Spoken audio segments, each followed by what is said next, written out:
Hey guys, in this video I want to talk about const correctness, and in order to do that I'm going to be using the student information analyzer project that we made in the last video, so you can just see how const and const correctness all work in the real world. So the first thing that I want to talk about right here is this print student method. So this print student function right here takes a student object and it's passed in by value. And what that means is every time that the print student function is called, we make a copy of the student object and then give that copy to the print student function, all right? So right here, when we call this print student function, it makes a copy of this valedictorian object and then passes that copy to the print student function. And for this small scale example, it isn't really that bad because the student object is only a handful of bytes. But if we were working with larger classes that are even a few kilobytes, then it would be much wiser to pass them with a pointer or use references or something like that.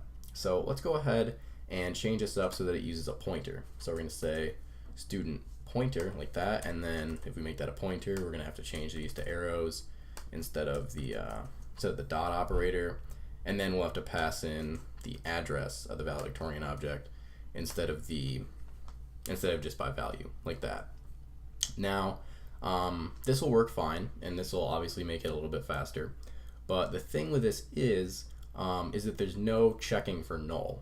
All right. So right now, if we were to call this print student function and pass in null like that, then this would compile and it would run, and then it would crash right here when we pass in null because we come in here and then it tries and accesses, or it tries to call the getName function on a null pointer, and that's going to crash. And believe it or not, a lot of times the reason that your C++ program is crashing is because of a null pointer. So it's much safer to pass a reference instead of just passing around a pointer. So if we make this a reference, then we can go back and change these back to the dot operator right here. So you don't have to use that arrow syntax. And then instead of passing the address, we just pass the object by reference. Okay, so now if we run this, yeah, it should work as expected. Okay, but let's say that this print student function was inside some sort of library, and we wanted to call the print student function. Well, if I come down here and say print student, we see that the print student function takes a reference to a student. And if it takes a reference to a student and we don't know the code behind it, we really don't know whether or not it's going to be modifying the student object that we pass to it.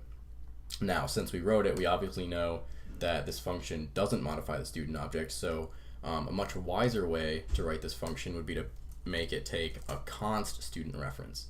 So that way, anytime someone calls the print student function, then, well, I guess IntelliSense didn't pick it up yet, but every time someone calls the print student function, they would see that this takes a const reference, meaning that this print student function doesn't take a reference to be able to modify the object. The reason it takes a reference is for performance. Now, we're getting some errors right here, and the reason that we're getting some errors is because we're calling this getName, getID, and getGPA function, and these functions are not const. So anytime that you have a const reference to something, you can only call functions on that object that are const themselves. And this way the compiler knows that you're not trying to modify the object. So what we need to do is go back into our the code for the student class and make these functions const. And making them const basically just says that these functions do not modify this object in any way. So we want to make all of these functions const right here since they don't modify the student object. And in order to do that, we just go ahead and write the const keyword right after the argument list. So we'll do this for all the functions since they do not modify the student object, like I said a bunch of times. And we're going to change this in both the header file and in the code file. You have to. So, and I'm not choosing to do that. You actually, have to do that.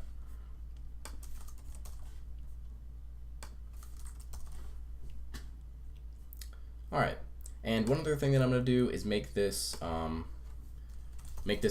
const that's passed in the constructor. So this string that's passed into the constructor, we don't need to modify this at all. We just need a constant string. You know, we're not going to be modifying the student information parameter right here. We're just going to be passing it to a string stream, and yeah, so there's really no reason to not make this const.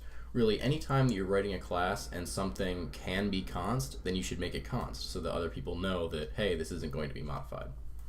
All right. Now if we go back into the main code file right here, we can see that these errors go away, and if we run it, everything will work fine. All right.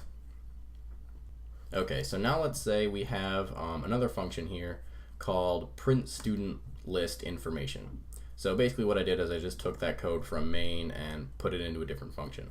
So yeah, let's say we just have this print student list information function right here, and it takes a const student list reference, and then it just prints out all the information about that student list, so the valedictorian, honor roll students, failing students, etc. And then we have this try catch around it, so in case that no valedictorian exception is thrown, our program doesn't crash. We just catch it and then output the the text of the exception, and then return false right here.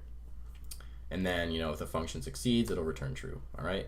And then right here in main, I just check the return value to make sure that the program did run successfully. So if the function worked properly, then I'll just return 0.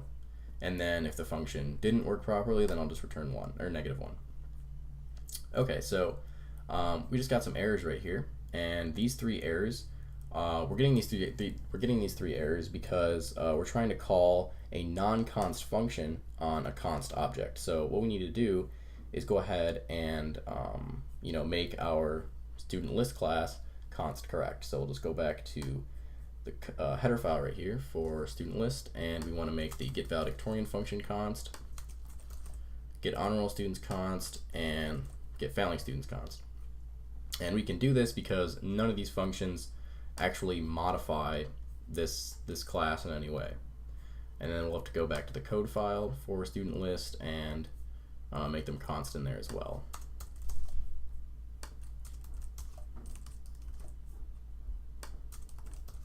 Okay, so now we should be good to go. So let's just go ahead and run it and see what happens. All right, so when we try and compile it, we're getting an error here. And the reason that we're getting an error is because this reverse iterator is not a const reverse iterator. So since this is not a const iterator, we can actually use the iterator to modify objects inside of this vector. So we can actually say, iter dereferenced is going to be equal to some other student object. It will allow us to do this since this vector, since this iterator is not const. If we were to make this iterator const, then it would give us an error saying that we can't modify anything inside of this vector because this iterator is const. All right.